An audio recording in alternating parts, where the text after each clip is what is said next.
तो दोस्तों high cookie के एपिसोड नंबर 7 की शुरुआत होती है और हम देखते हैं कि जो होशू है होशू बाहर बैठा होता है कि तभी उसे सुयंग मिलती दिखती है। वो चल के जा रही होती है स्कूल की तरफ और उसने मिनियंग के कपड़े पहने होते हैं। और उसके बाद हम देखते हैं कि जो सुयंग है उसके पास हम पहुंच जाते हैं। तो सुयंग के हाथ में चाकू होता है और वो चली जाती है अंदर। वो आंटी पे हमला करना शुरू कर देती है। फिर वो आंटी को पकड़ लेती है और जो चाकू है उसके गले पे रख देती है और कैमरे की तरफ देख के कहती है, शेफ से सीधा बात करती है।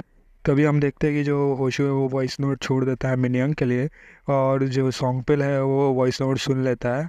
तो उसका फ़ोन फेंकता है और निकलता है स्कूल के लिए।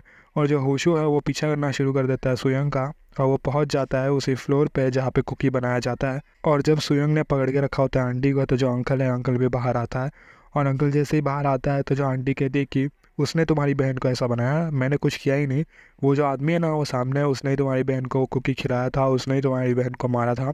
मैंने कुछ नहीं किया था, तो प्लीज़ मुझे जाने दो और उसको जाके पकड़ लो। और जो सुयंग है वो कहती है आंटी से कि चलो अब शेफ़ को कॉल कर दो, अगर शेफ़ यहाँ पे नहीं आया तो आपकी डेथ 100% हो जाएगी, मैं आपको अभी के अभी मार दूंगी। कि तभी जो कॉल है वो आ जाता है शेफ़ का आंटी को। आंटी फ़ोन उठाते और कहती कि प्लीज़ मेरी मदद करो। पर जो शेफ़ है वो कहते हैं कि मुझे मिलना नहीं है सुयंग से।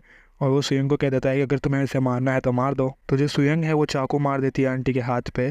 तो जो आंटी के चिल्लाने की आवाज़ है वो बाहर तक आती है और होशू भी उस आवाज़ को सुन लेता है। तो जो शेफ़ है वो कहता है कि ठीक है, अगर तुम्हें उसे मारने की बिल्कुल ज़रूरत नहीं है, मेरे पास एक एंटीडोट है, वो एंटीडोट की मदद से जो तुम्हारी बहन है उसको ठीक किया जा सकता है। तुम्हारी जो बहन है वो खड़ी हो जाएगी फिर से। तो क्या तुम्हें वो एंटीडोट चाहिए या फिर तुम्हें आंटी को मार देना है? तो जो सुयंग है वो कहती है कि मैं तुम पे कैसे विश्वास कर लूँ कि ऐसा एंटीडोट एग्जिस्ट भी करता है।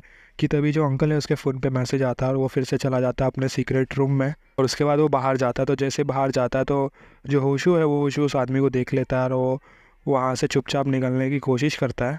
कि तभी जो अंकल है वो अचानक से उसके पीछे पहुँच जाते हैं और बहुत ही तेज़ी से उसकी तरफ भाग के पहुँचता है। फिर हम देखते हैं कि जो जिन्वो है, जिन्वो एक सिरिंज और एक दवाई है ना वो निकाल लेता है इमरजेंसी बॉक्स में से।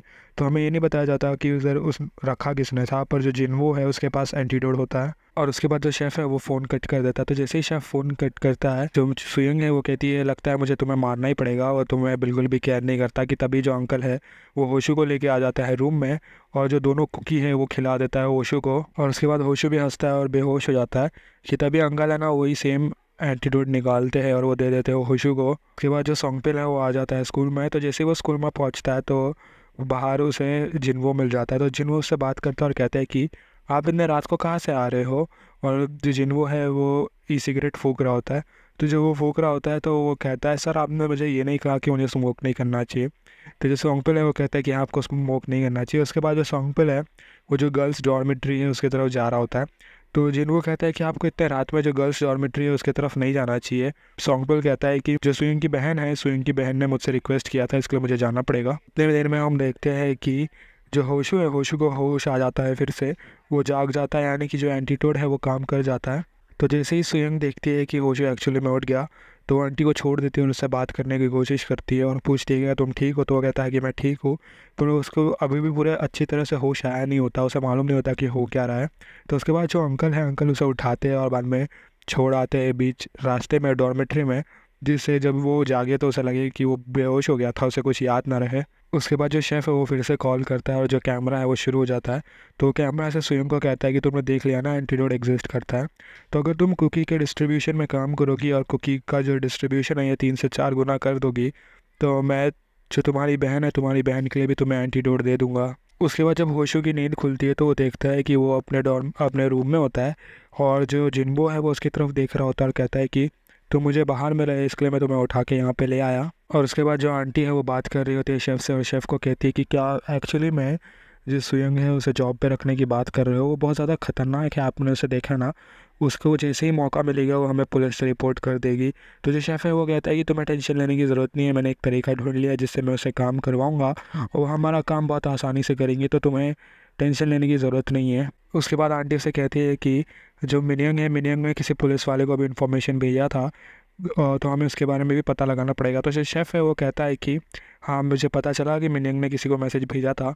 पुलिस आदमी ने पुलिस को फ़ोन नहीं किया और अभी तक पुलिस नहीं आई है। इसका ये सिंपल सा मतलब ये है कि जो भी वो पुलिस वाला है ना, वो एक्चुअली में पुलिस के लिए काम नहीं कर रहा है, उसका कोई और इंटेंशन है।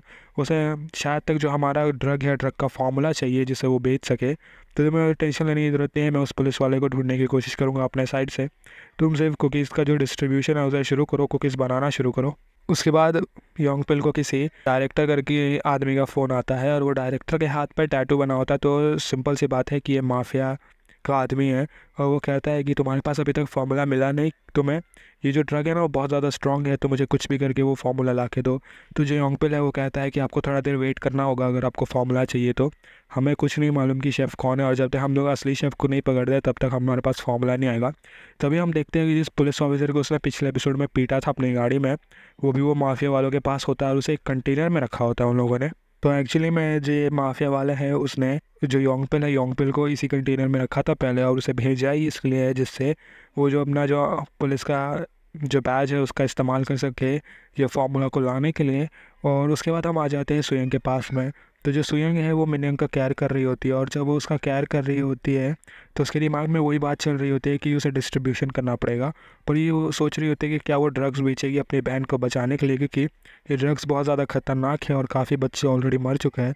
तो कैसे वो अपनी बहन को बचाने के लिए वो ड्रग्स बेच सकती है। उसके बाद जो होशू है, होशू आ जाता है मिलने के लिए मिनियंग से और फिर वो वहाँ पे बैठता है और कहता है कि ये सब मेरी वजह से ही हो रहा है, अगर मैंने पहले ही इसे रोक दिया होता तो ये सब होता ही नहीं। तो उसके बाद जो सुयंग है वो कहती है कि उस दिन जो भी हुआ उसे भूल जाओ, ऐसा सोचो कि ऐसा कुछ हुआ ही नहीं था और तुम इससे बच जाओगे और प्लीज़ दूर रहो ये सब से। और वो कुकी के नज़दीक भी मत जाना, क्योंकि अगर तुम कुकी के नज़दीक जाओगे तो तुम बच नहीं पाओगे। और उसके बाद जो होशू वो कहता है कि जब आप बेहोश हो गई थी ना तो आपकी बहन ने मुझसे कहा था कि आपको एक मैसेज देने।